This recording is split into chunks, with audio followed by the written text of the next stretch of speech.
Okay, well, we'll just get started without everyone in here. Oh, look, programs has 2 R's today. All right, so yesterday I tried to get the debugger working and it was actually behaving abnormally. I found out they kind of left GD, well,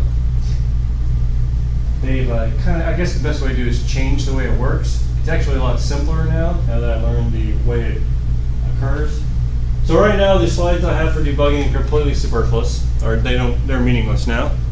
So I'm just going to create a presentation right now explaining it, and then hopefully I'll be able to come up with some slides later to help you out.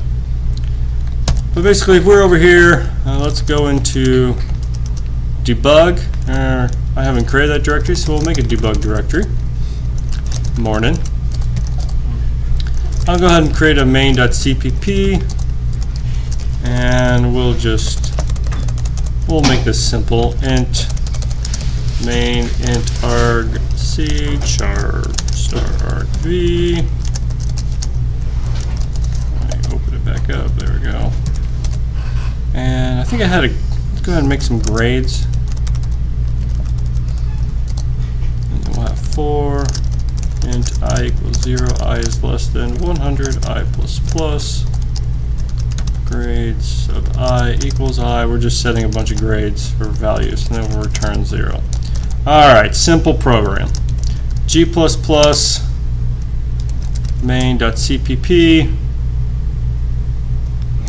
Alright, compiles, it runs and doesn't do anything. If you want to debug it, the first thing to do is -G. That'll compile it with debug flags. I'm going to go ahead and full size this window. And now if you want to run the program, gdb, the program name, and then you can type in run, and it actually runs and exits normally, so there wasn't too much information right there. But the point here is, let's say your program's giving some issues, or you want to actually watch what your program is doing. So I'm going to cat main file. Let's see, we have line 1, 2, 3, 4. So on line 4 is where we have grade sub I equals I. If we were to run it, we put break 4, or I should do main.cpp :4. So breakpoint's now at that main file. If I hit run, start the program, and then it stopped. Okay, line 4 ends up being that one right there. Good morning. Morning. When it's when the code is break, and you want to kind of know where you are, you do list. I do list 4. And that'll display the code around line 4 for you, so you can get an idea of what the code looks like. And the point of this debugger is, okay, we're on this line. Maybe we want to inspect what the variables look like. So for example, we might do print I, and then it says, okay, I is currently 0. Well, I can also print grades sub 0. All right, that happens to be 0 right now. So I is 0, grade sub 0, 0. All right, it hasn't actually said anything. It just happens to be that grades is some piece of array that happens to be zeroed out at this time, which is nice. And if we want to step forward, we could do step. So it's on grade sub I, step again, back up to the top of the for loop. I can do print I now, and oh, it's still 0. So let's step again. Now I is 1. If I do print of grades sub 1, it's still 0, but if I go ahead and step, hey look, it's now 1. And you can actually view these variables changing. Good morning, Jonah. Good morning. Okay. And this is really good if at some piece of code it just breaks and you want to inspect what are the variables at that line of code. You can load up your program in this debugger, set the breakpoint, hit run, and then when it stops, you can inspect what these variables are. Do y'all see the usefulness of this? All right. This is probably a little clunky because it's kind of a weird interface.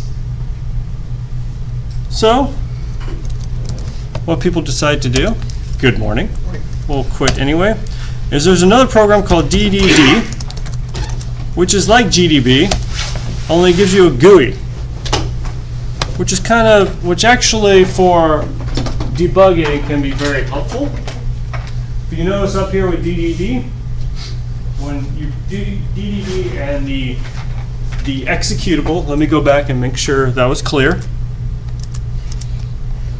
I did DDD and then the executable that was produced. Again, you must make sure the executable has debug flags compiled in. It goes ahead and print out, shows you the code, which is great. And actually it's GDB down here, so if you want to run any straight GDB commands, you can. All right. So why is this GUI probably a little more helpful? Well, let's go over to grades. We're going to right click and put set breakpoint. Okay, now it automatically sets the breakpoint. You can see that it actually ran the correct command for me down here under GDB. And if I hit run, it goes, executes, and now we're at breakpoint.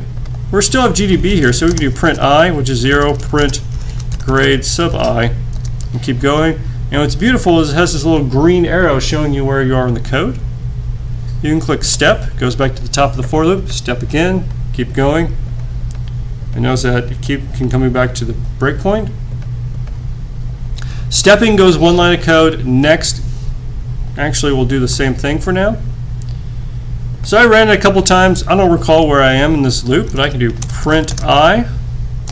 Alright, so I is 8, which probably means that print grades sub 7 is correct, but sub 8 has not been written to. And so this is a little more helpful way of looking about it. What really, I think, drives this home is that up here in the top, you can right click and put new display. And the expression you want to display, I'll say we want to display I. All right, we have a little box, I is 8. I'm going to go and step through, and it's going to show me, as I'm stepping through the code, the value of I. And you can do this with different variables as well. New display. I can also do grade sub, we'll do 17. Value of 17, and as I step through, I is 16 doesn't happen, I is 17, there it happens. And you can actually watch the variables. All right.